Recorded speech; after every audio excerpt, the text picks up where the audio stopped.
What's Johnny Harris on to? What's he talking about? Let's go for like a video with zero sources and lots of stock footage. Let's check it out. There's a small volcanic island off the southern coast of Japan called Mageshima. Oh my god, it's the same shit every time. The fucking like camera sound effects. Check out these pretty pictures, guys. Are you distracted enough to not notice that I'm just kind of bullshitting through this and I haven't actually given you any reason to believe what I believe? Nobody lives here.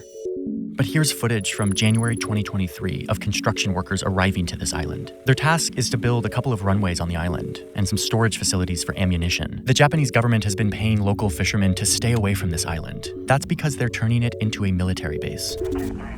The island is being built by Japan, but one of its main purposes has to do with the United States. American fighter jets and aircraft carriers have had to do their drills and practices down here on this island. But now they're able to station at— Damn it! What? Like, you mean the US? Like on the other side of the world? They've had to like be over here. They've had to be kind of far away from like the other side of the world rather than right next to it. Oh, those poor fucking American. That sucks, man. I'm glad that Japan is stepping in and letting those American planes get to where they should be, which is way closer to all the countries that they could attack. That's what we really need here. This island, moving them much closer to this ocean and to one country in particular. Oh man, holy Mageshima shit, man. is just one.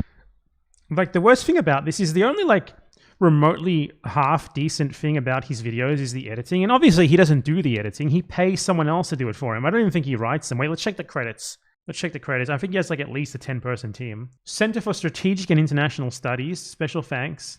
We got video by Johnny Harris, story producer, production manager, editing. So like basically he doesn't do anything. He just presents the video. Like if you look at all of this, story producer, that means writer. Production manager, that's the guy who like manages the on-the-day like filming and stuff. Editing, not him. Animation, not him. Additional animation, not him. Studio production, not him. Executive producer, I assume that's his wife. Music by Tom Fox. So in a Johnny Harris video, Johnny Harris doesn't actually do shit. It's a Johnny Harris video and like it's named after him, sure, but he doesn't actually make the fucking videos himself. He's just a talking head basically, except he owns the whole shebang and makes money from it. That's why he can like shit them out like once a week. Like the only good thing about the video is like the visuals, kind of. Not so much the sound design, just annoying. And he doesn't actually do it. Or aggression, depending on military of many islands that are being loaded up with military hardware, most of it coming from the United States. It's part of this chain of militarized islands, an effort of defense or aggression. Yeah. The US is here, right? Off the coast of China and near these other Asian countries, right? It's here to defend, right? It's defending. It just depends on your perspective. On how you look at it. It's a line that centers on Taiwan. And it's what one official was referring to when they said that 2023 is likely to stand as the most transformative year in US force posture in this region in a generation. This line is a symbol of the rising tensions between global superpowers. And I want to show you why this is happening now and what it means for the future of this conflict. This is unlike anything the US Navy has done since World War II. Tensions are rising in one of the most hotly contested regions on the planet, the South China Sea.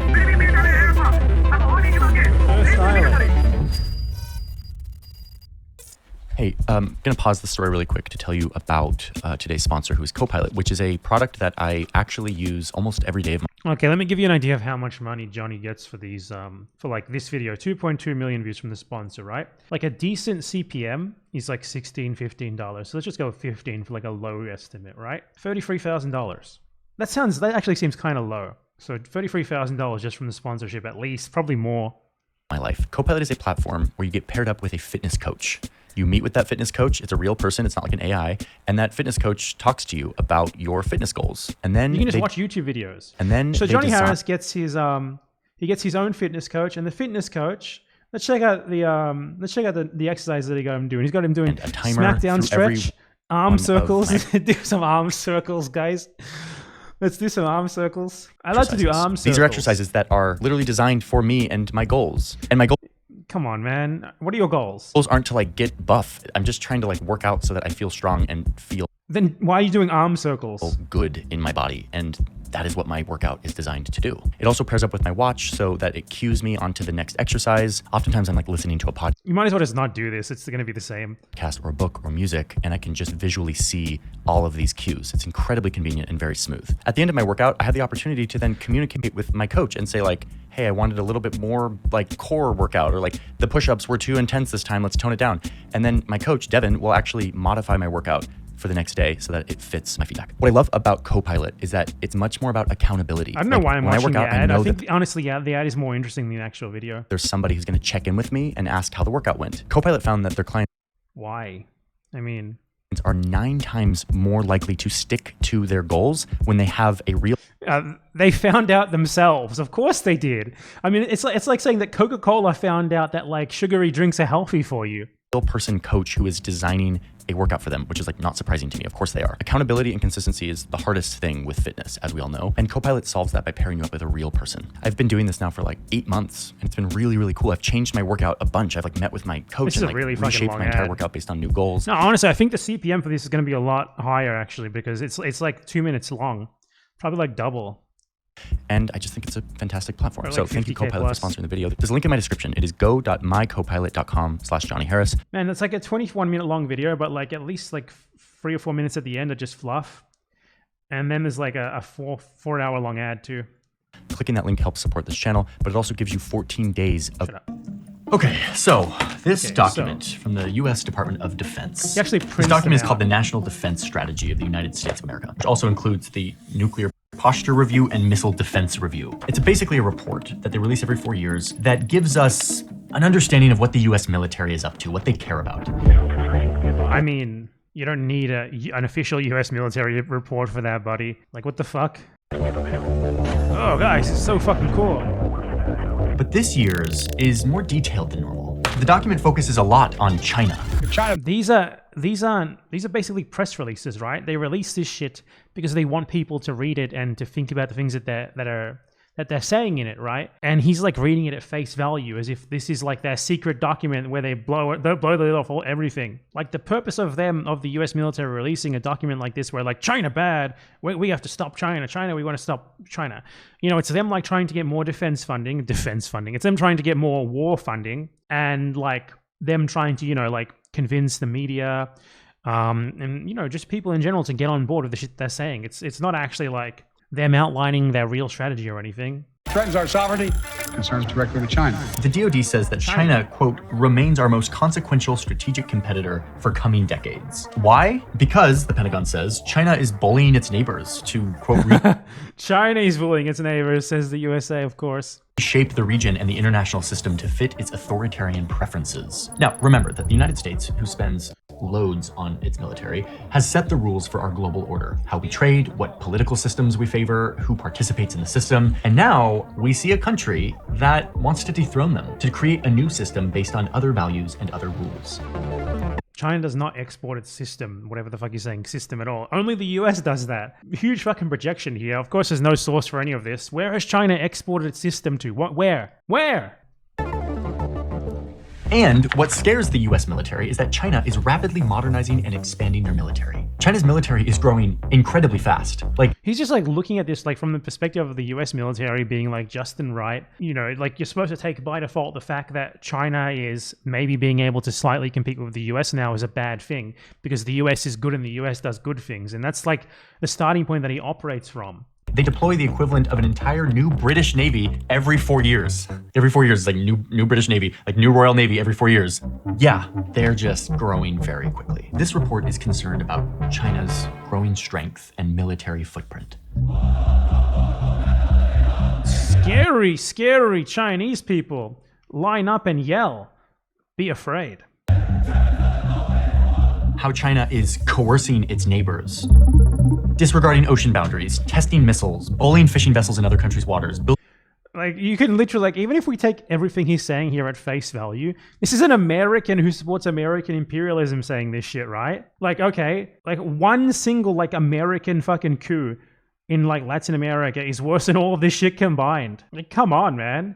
The US like invades half the fucking Middle East and kills millions of people. And like it's like China like builds some structures on some abandoned islands that piss off the Philippines and Vietnam. Is that the best you got? Building islands and military bases on those islands and flying over other countries' airspace. And especially in Taiwan, the island that China claims as their own and where the globe gets nearly all of their advanced microchips, which is a topic I made an entire video about. The point is, Taiwan is an incredibly important island for the United States. All of this together makes China, quote, the only country that has the intent and power to actually challenge the US-led global order and rewrite global rules and norms, something the US has gotten really comfortable doing over the last 70 years. So this is why the US considers China the most consequential strategic competitor for coming decades. And they've created a plan to respond. And in their words, we cannot delay. They give themselves this 10-year window to implement some major changes. Johnny Harris just reads what like the US government says at face value. That's basically sums this up. That's what the video is, right? It's been like 5 minutes of this now. And this is what it looks like. Okay, first things first. The US military is already very present in Asia. We've got about 8,000 troops in Guam. We've got over 100 bases in Japan with about 21,000 American troops on the mainland and another 24,000 stationed down here on the Japanese island of Okinawa. Go up to South Korea and you'll find 22,000 US troops. And then you've got the US Navy who operates out of this port in Singapore. This has been the status. This is like just a map of like rape in Asia, basically. Just a map of like the hotspots of rape all over Asia, basically, is what these US bases are. This is where all the like, you know, the highest rate of rape happens is anywhere there's US soldiers. Quo in Asia for decades. And it has been the way that the US has ensured security for its allies. And it's kind of mostly worked to help secure American. Yep, the US has ensured security for its allies, right? The US just ensures security for its allies. Just a little small bean. It helps out its nice allies. There's no malintent here. The US is just here to defend its allies, like, you know, Japan from newsflash, but like the biggest thing that Japan needs to be defended from is the US, so not sure about that one. And deter conflict. The US has maintained strong alliances in this region. And frankly, the Pentagon has kind of been distracted with other things. 2 wars that happened in the Middle East over the past 20 years. My fellows. He just like glosses over this. How can you like list China like building fake islands off its coast? And then like 2 minutes later talk about like killing millions of people in the Middle East and act like the US are like remotely the good guys in this situation. Citizens, my fellow citizens, my fellow citizens. But as those conflicts wind down and as China militarizes, the Department of Defense says that this status quo, all of these troops in Asia, it's not enough. They talk about this new kind of deterrence. Integrated deterrence. The only kind of military posture that will actually keep China at bay. And this is what it looks like. Why should China be kept at bay? Why? Why? So that the US can be the global hegemon and like do more Iraqs and more Afghanistans that you just talked about? Why? Why is this a desirable thing? No explanation. It's just kind of assumed by default. The smallest part of the strategy has to do with American bases. They're going to reopen a base in Guam and move some troops there. But the majority of this strategy has to do with American allies in Asia. Allies that are in lockstep with the US's goal to deter and contain China. The Pentagon calls partnering with its allies the center of gravity for this strategy. So let's start with Japan, one of the US's closest allies in the region. Japan is a country that is deeply concerned about a more powerful China, with its massive navy and its ambitions to... Let's just completely gloss over the history of Japan and China here. Japan is massively concerned with China. Yeah. It's like fucking saying like, I don't know, like the USA is massively concerned about fucking Native Americans or something. Like Japan is massively concerned about its colonial victims actually being able to do something back to it finally. Control Taiwan. And it's very easy to forget that Japan isn't just this. It's actually all of this. It extends way down here because of all these islands. These islands curve nicely all the way down till they hit Taiwan. All of these are Japanese islands. I mean, if you look at Japan's not for long if we can help it national defense strategy translated into English, you will see something that looks strikingly similar to what the Pentagon released. They're both really freaked out. I mean, obviously, Japan is it's not that they're both really freaked out. This is not some neutral thing where like country balls get together and like get scared of like the growing China country ball or whatever, and they say like broken English shit about how scared they are of China and how they need self-defense from it. It's fucking geopolitics. Japan is a fucking US vassal state. It has been since the end of the Second World War because it was literally fucking occupied by the US. So of course, its defense strategy is the exact same as the fucking US's war strategy because that's what it's for. It's there militarily, geopolitically, to project force for the US in the region, or to at least let the US project force.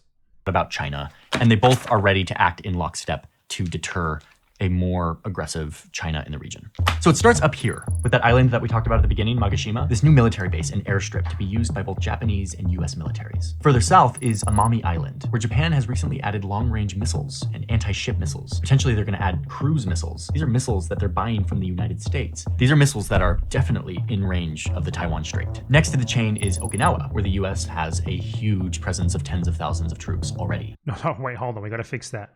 In range of the Taiwan Strait. Next to the chain is Okinawa, where the US has a huge presence of tens of thousands of rapists already. Japan also has military bases here and is adding even more long-range missiles and electronic warfare units. They're military installations meant to disrupt and deny communication signals. On these two islands down here, they're adding even more long-range missiles. Wait, is Shinzo Abe 1 year anniversary? What a great fucking time to watch a video related to Japan.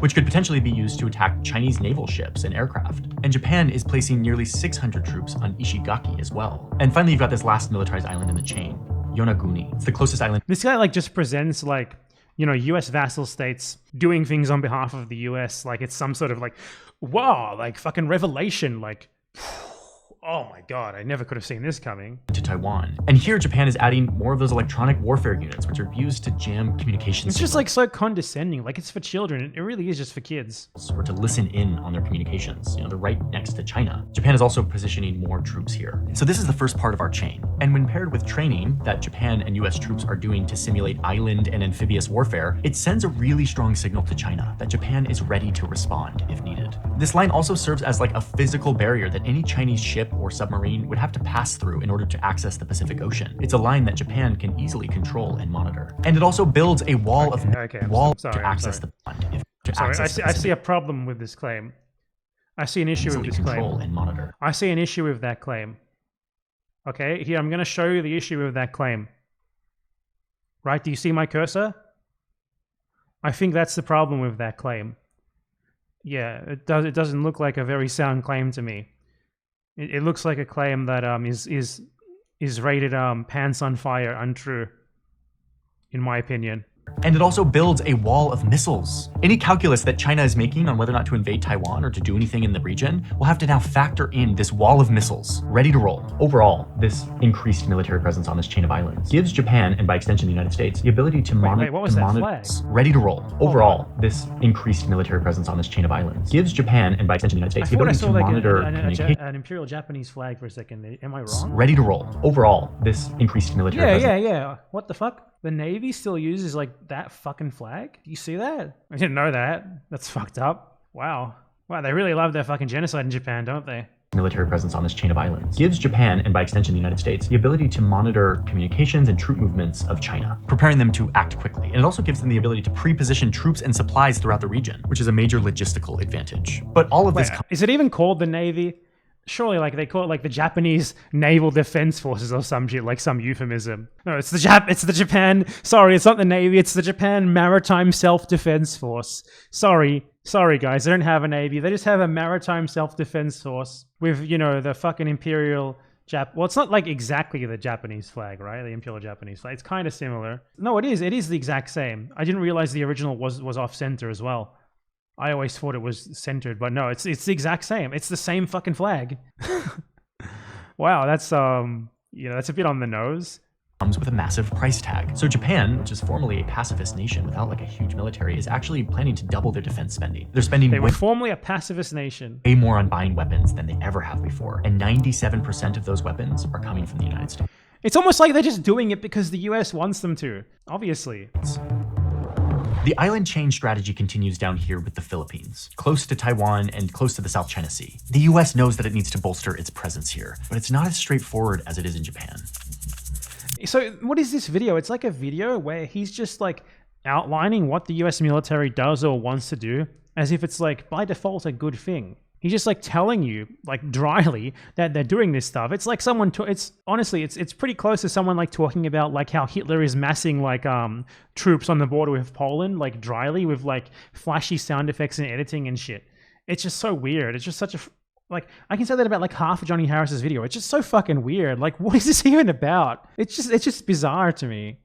The Philippines was a US colony for decades. It's a very sensitive history. And even after Filipino independence, the US maintained a military presence in the Philippines until like the 90s. And then they eventually kicked out the US, as many saw it as just an enduring legacy of US colonialism. But a more aggressive China has become a major threat to the Philippines. Now listen, I'm not gonna go into like a full South China Sea thing here, but just know that China claims all of this as their maritime boundary. It's literally a line with 9 dashes that some Chinese official in 1948 drew by hand on a map. This line blasts some Chinese official in 1948. Interesting news for you guys about who was in power in 1948. Like, I bet you if I Google this, like 9-dash line, the guy who drew it is gonna be like an ROC government official, like a US, Western aligned government official.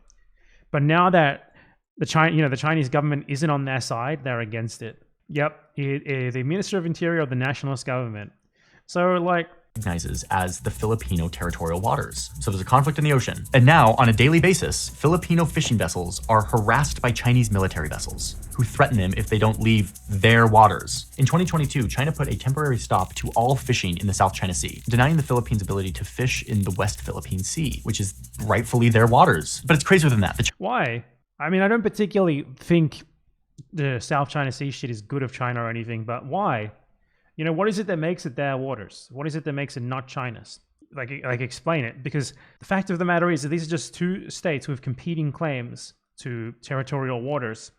And you can't just kind of say, well, it's theirs. Why?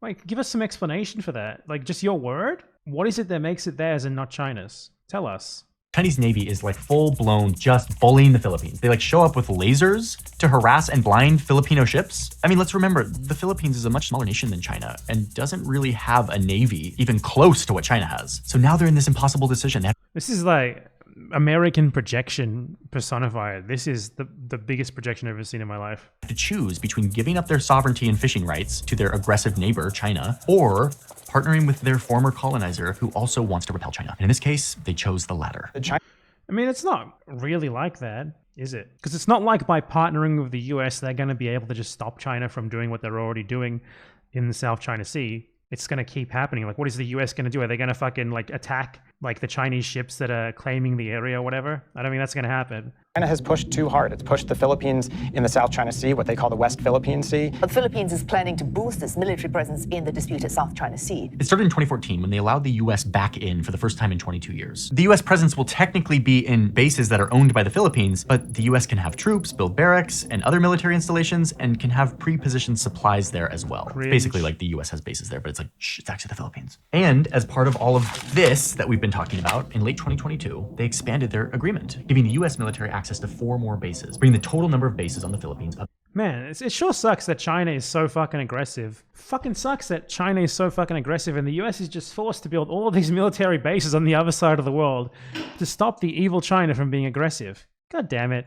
To 9. And look where they selected to put them, here in the north of the country, strategically close to Taiwan, and helping fill their gap in their island chain that they're creating. This now allows US to have a military presence really close to Taiwan. The US trains very closely with their Filipino counterparts, making them ready to respond very quickly to an invasion in Taiwan, while also repelling Chinese bullying of Filipino fishing activity. Okay, so now the island chain is filling out, giving the US and its— How does having US just like bases there repel Chinese bullying of Filipino fishing activity? How? Are they actually deploying from those bases to like attack the ships? No, they're not. They're not repelling shit. They're just kind of there. Regional partners a solid blockade to the Pacific. And it continues all the way down around the South China Sea because of the US presence in Singapore. This is a very united front, but it doesn't stop here.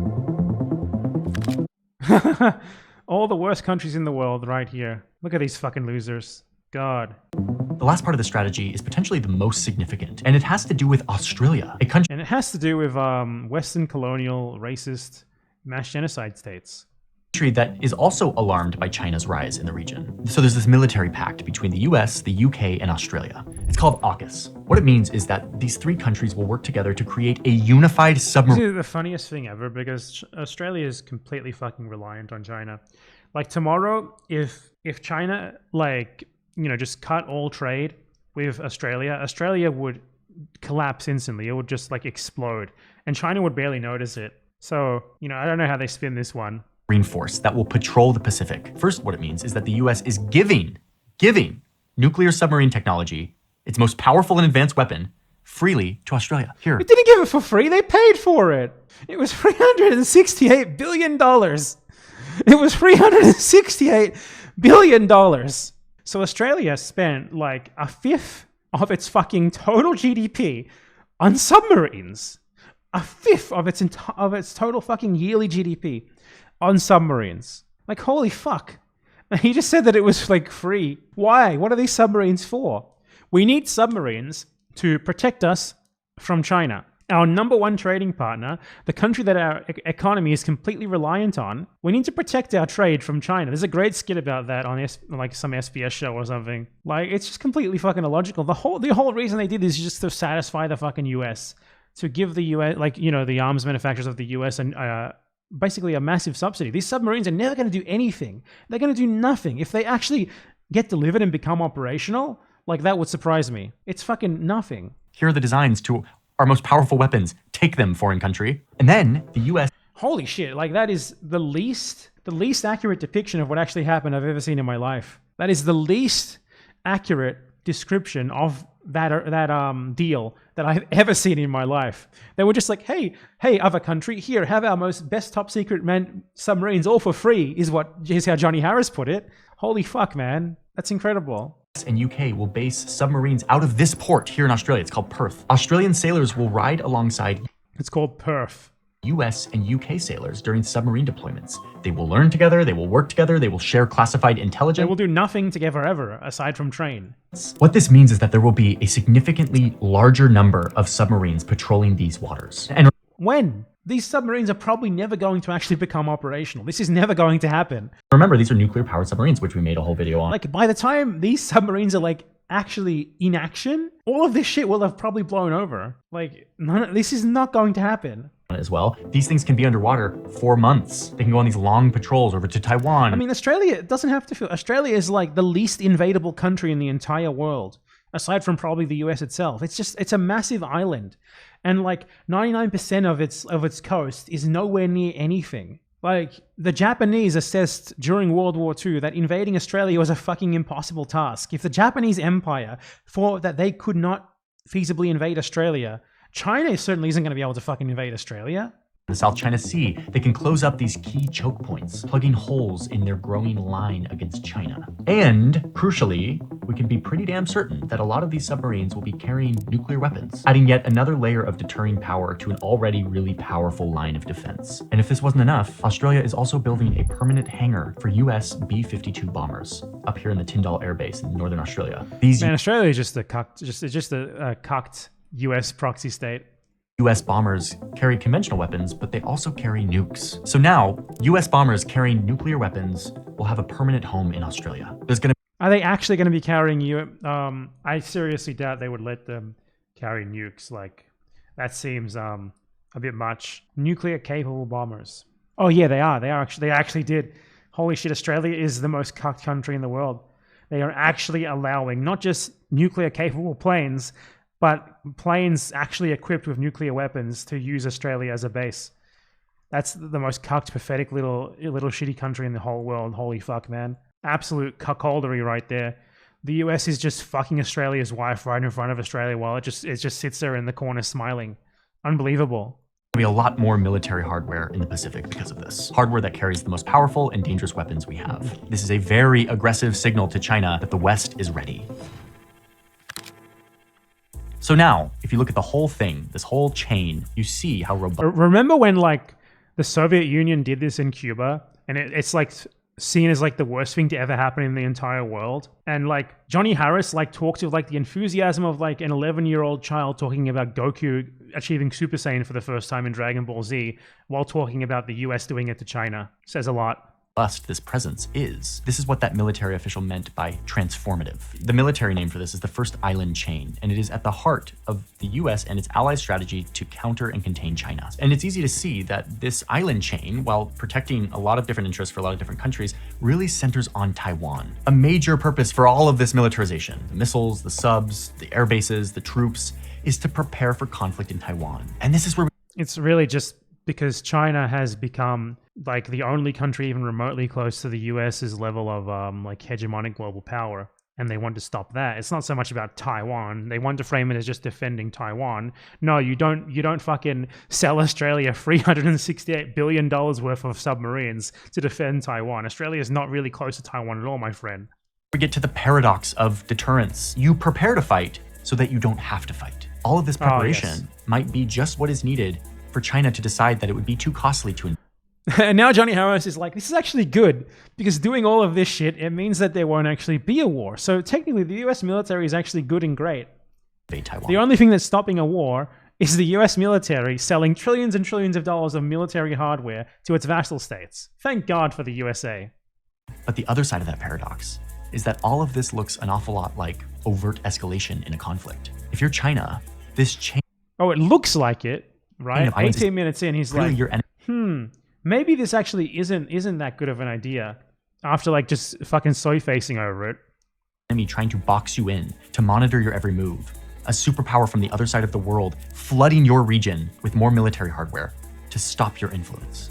It would be impossible for this plan to not contribute to a rising of tensions between the two superpowers. All this as the U.S. prepares for a potential conflict with China. How close are we to all-out conflict between the world's two largest superpowers? 继续沿着错误的道路狂飙下去，再多的护栏也挡不住脱轨翻车，陷入对抗冲突。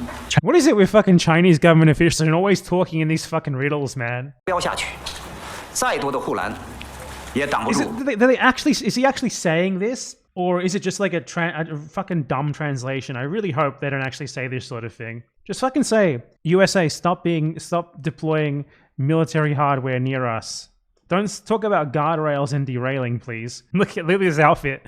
Oh, it's great. Xi Jinping has Man, look, wait, the camouflage works. The camouflage fucking works. Did you see that? You could not see his head there. Look at that. Look at that camouflage. This is high-level technology. I gotta say though, I'm not a fan of the camo here, but here, like, look at him. He looks like he doesn't have like the part where his brain is supposed to be. It's just gone. That's high-level camouflage. King has already called this a policy of encirclement and suppression. And let's be honest, he's right. Whether you like it or not, this is containment. Old school Cold War style containment. It's hard not to see it when you look at this map. And the Chinese foreign minister said that it would literally be impossible for China to not fight back, to take a move that retaliates against this move. Which means that if the US and its allies aren't careful with all of this, it may send a signal to China that now is the time to invade Taiwan, before all of this plan can fully be implemented. He's still like trying to In that frame it sense, as if China, China would still sort of be the aggressor here. It's just like the way that China sees it, that's really the problem. It was all good up until like we add in the variable of how China might react. And then it's like, it's not that this is wrong in any other way. The only thing that makes it wrong is that China might actually try to stop it. strategy could provoke the very conflict that it is trying to deter. And you imagine how much money Johnny Harris could make from that.